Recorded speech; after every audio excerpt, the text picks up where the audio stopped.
How does our division of labor cause social problems?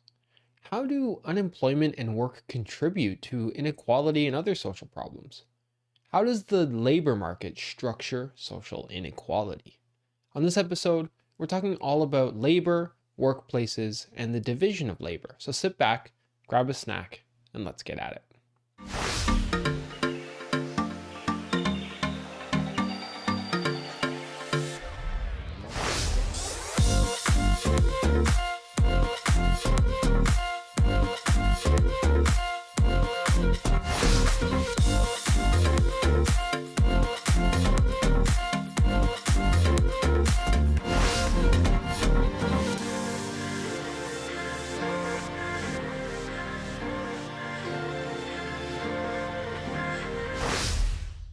As we have seen throughout this course, sociologists have long grappled with social problems. Since the beginning of this field, Marx, Durkheim, Weber, Du Bois, and Martineau all employed sociological methods to help them understand the central issues that face society, with the division of labor being probably the most important issue. Certainly, one of the most important forces in modern work and the economy is an advance in technology reinforced by globalization. Modern day Canada would not exist in its current form without industrialization, and there would not be industrialization without the revolutionary invention, application, and spread of new kinds of machinery and new sources of power. The term industrial society refers to a society in which industrial or mass production prevails. In the shift to an industrial society, subsistence farming disappears when workers begin to produce goods in large factories that rely on machinery for production and jobs that workers become highly specialized in. The growing similarity of industrial societies around the world has produced what sociologists call the convergence thesis, or the idea that as societies move from early industrial development to complete industrialization, they tend to move towards a condition of similarity in terms of the general societal technological norms, cultures, values, and political systems. In other words, they converge. Globalization and revolutionary technological advances have brought much attention to the division of labor in contemporary societies. The division of labor, or the coordinated and structured assignment of different parts of a task to different people in order to increase efficiency, has indeed been the focus of a number of empirical sociological studies, traced all the way back to Durkheim, Marx, Weber, Du Bois, and Martineau. One of the most important sociological interventions in this respect was Durkheim's The Division of Labor in Society, in which the French sociologists traced the shifts in the division of labor that went hand in hand with broader social changes from what he called mechanical solidarity of old to contemporary forms of what he called organic solidarity.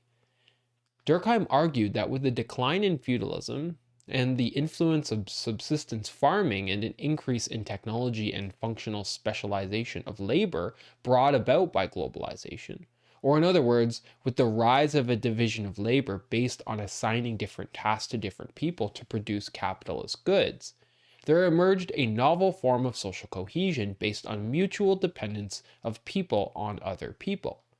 Whereas feudal societies might be characterized by their mechanical solidarity, or where social cohesion and integration come from homogeneity of individuals, or everyone is the same and feel connected through similar work, religion, education, and so on. The contemporary division of labor has brought about a new kind of social cohesion modeled on what he calls organic solidarity, where people depend on each other to complete tasks and live day-to-day life. What holds people together in technologically advanced industrialized societies is their mutual dependence on one another to function. For example, how many people do you know who grow their own food, fix their own cars or computers, or fly themselves around the world? In fact, we are dependent upon others in almost every aspect of social life. The farmer to grow the crops, the driver to deliver them, the grocery store clerks to stock the shelves, the mechanics to fix our cars, and the pilot to fly the planes. The contemporary division of labor depends on functional specialization of the proletariat or working class. or a system of production in which different individuals or groups each focus on producing a limited range of products or services to yield greater productive efficiency for all. Two of the most dominant ways to understand the economic backdrop of our workplace are capitalism and socialism. You've likely heard some of the dogma associated with these terms. You'll recall that capitalism refers to an economic system where private individuals own the means of production and invest private capital to produce goods and services that they can then sell. In contrast, socialism favors public ownership of the means of production and distribution. For your read, watch, and respond, please answer the following question. What are capitalism and socialism? Compare and contrast these two concepts and use examples in your response. The Industrial Revolution and Agricultural Revolution radically changed the way we work. With the Industrial Revolution came a shift of labor from home front to labor in factories and work-specific environments. In the late 20th century, a new shift occurred from industrialism to post-industrialism, where an economy based on services and information replaced the economy based on manufacturing. In many ways, this has led to the emergence of the gig economy, which now has made work incredibly precarious and one-off interactions between worker and the consumer. The chapter introduces the topic of work and work-related concepts, including the economic system and its impact on employment and unemployment. The chapter discusses various economic systems, beginning with a discussion of capitalism and socialism and their histories. It also talks about how society's workforce changed significantly with the Industrial Revolution and the introduction of machinery. Work and the economic structure further evolved with advances in telecommunications.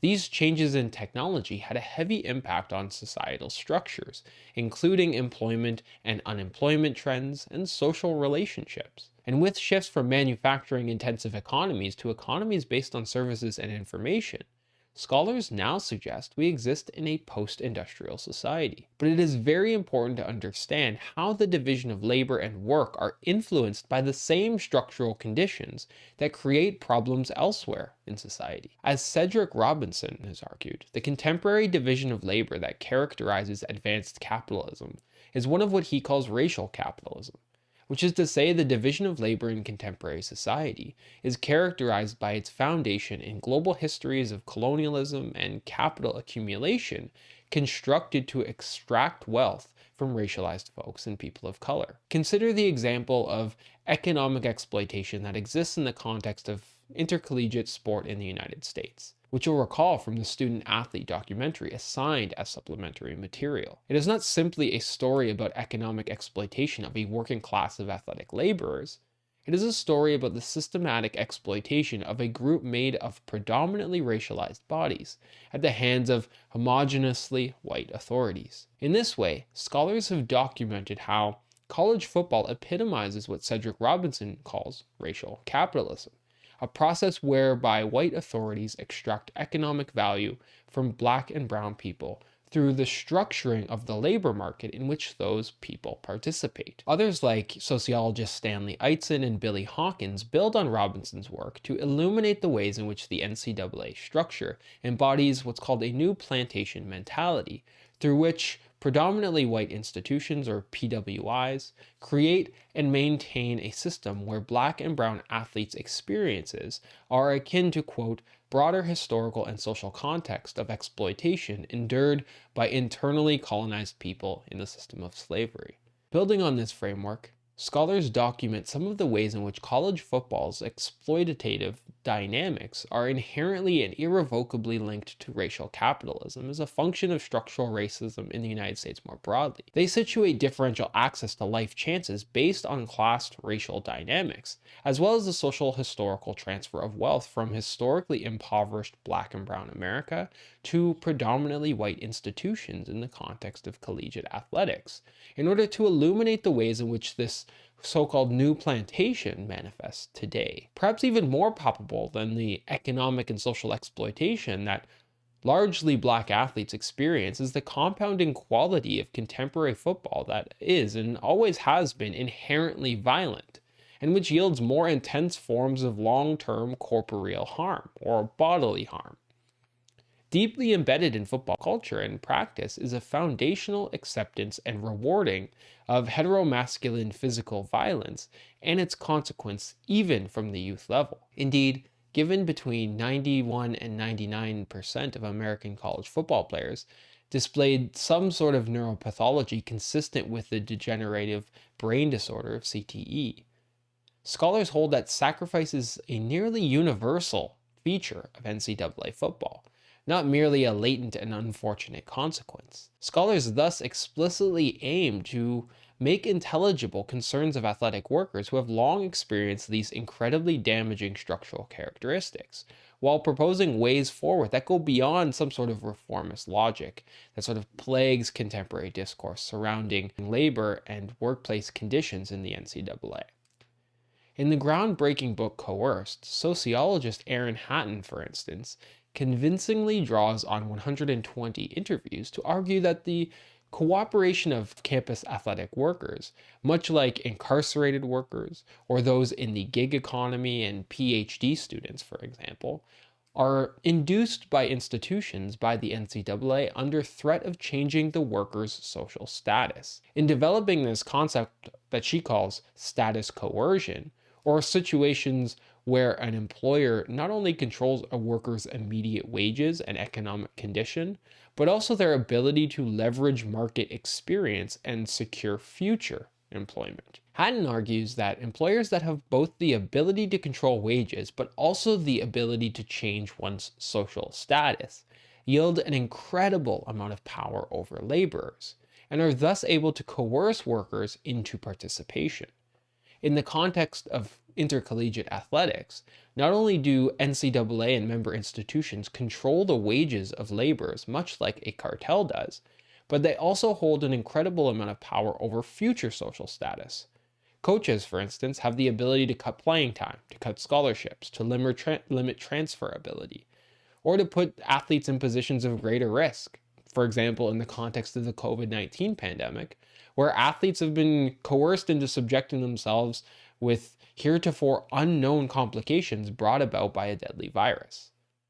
Certainly, some campus athletic workers will have opportunities regardless of this status coercion, but the point is that the overwhelming majority of athletes do not at the present time, nor will they ever. The concept of status coercion is therefore useful as a counter to the argument that campus athletic workers consent to participation, as it questions the very possibility of consent when coaches and athletic department staff yield such economic and status-based power over the athlete. In return for their labor, as it's conjured up by the NCAA and member institutions, athletic workers receive an unprecedented and supposedly priceless asset in return: an ever-elusive college education. Yet despite claims from the NCAA and member institutions to the contrary, a body of sociological literature has emerged that widely criticizes this form of remuneration on a number of fronts: that education does not negate ongoing exploitation, that the current structure presents a heavily racialized form of exploitation, and that education itself is neither a core feature of the remunerative exchange between universities and athletes, or effectively occurring in the first place. The NCAA system, as sociologists have documented, is built on a form of racial capitalism that systematically exploits a racialized group of laborers to benefit a bourgeoisie class of non-laborers. All of this can be found in the supplementary video, Student Athlete. The division of labor in society should not only be analyzed in terms of its functional specificity and differentiation, but also in terms of the social problems that it creates, promotes, mediates, and maintains.